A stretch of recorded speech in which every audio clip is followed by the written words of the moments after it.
UYSM, AVSM, VSM, ADC, Vice Chief of the Army Staff. General Subrata Saha, retired and now DG of the Society of Indian Defense Manufacturers, Professor Parmeswaran, General Chanan, my colleagues on the dais, ladies and gentlemen, it is a privilege for me to address you on Make in India.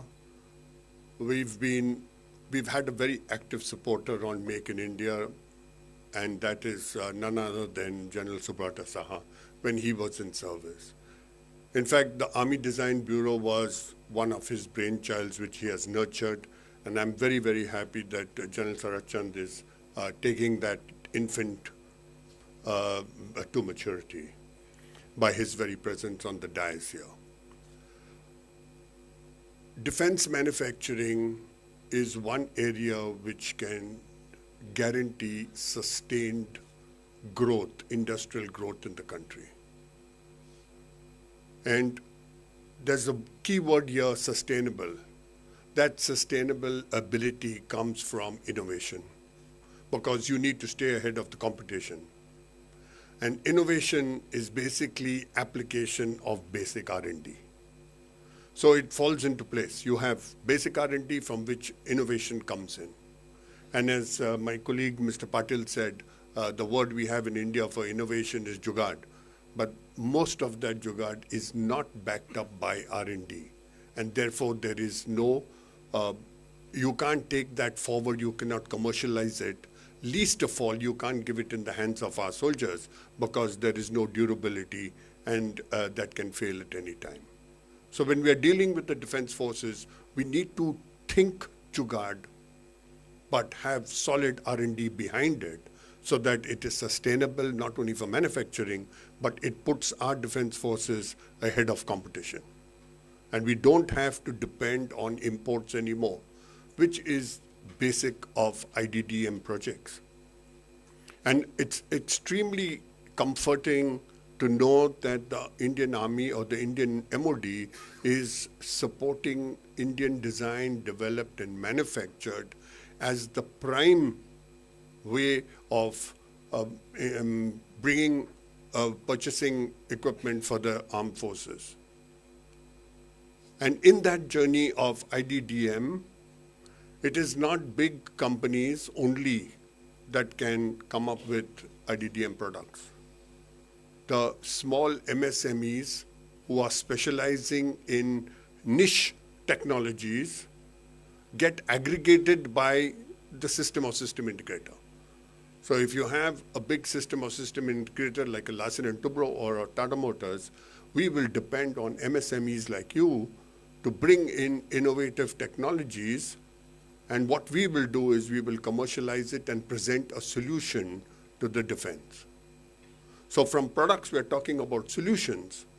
And that solution comes from an aggregation of innovations. The Indian Army is changing, and rapidly so.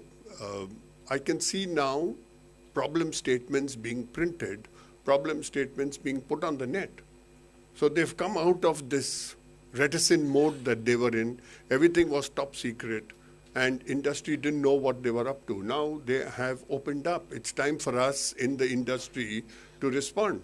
We know what problems they have, and you in your niche areas, in your respective niche areas, can come up with the solutions, and then we could put it into a system like an FICV or a FRCV and present it back to the Army.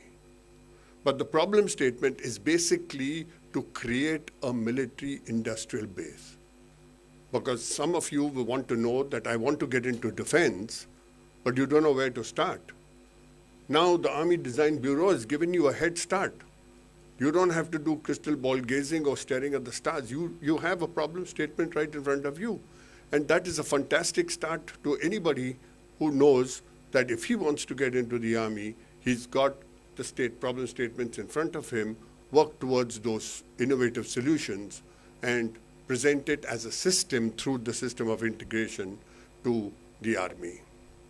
You take the, I was reading an article that wipers on cars. I still remember the days when we had we parked our cars in Bombay, we would take out the wipers from the car before we parked it anywhere, because when you came back, the wipers were stolen.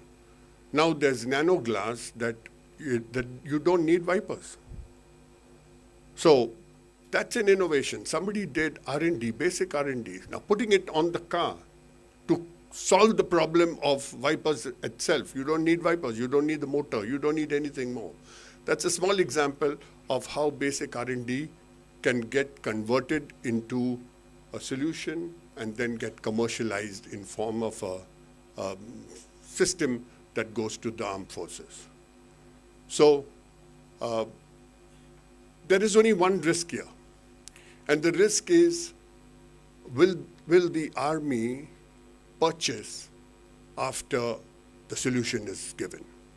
And most of you are, from the business side. And you will be saying that I will spend so much of money on this. Will the army take it? What is the purchase procedure?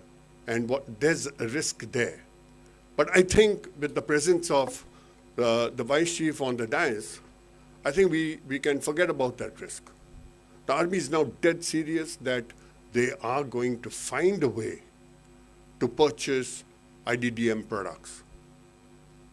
And that's very comforting to us. So all I can say is I thank the organizers for putting this program together where industry can talk to MSMEs and open their doors to MSMEs to help us to create solutions. Thank you very much.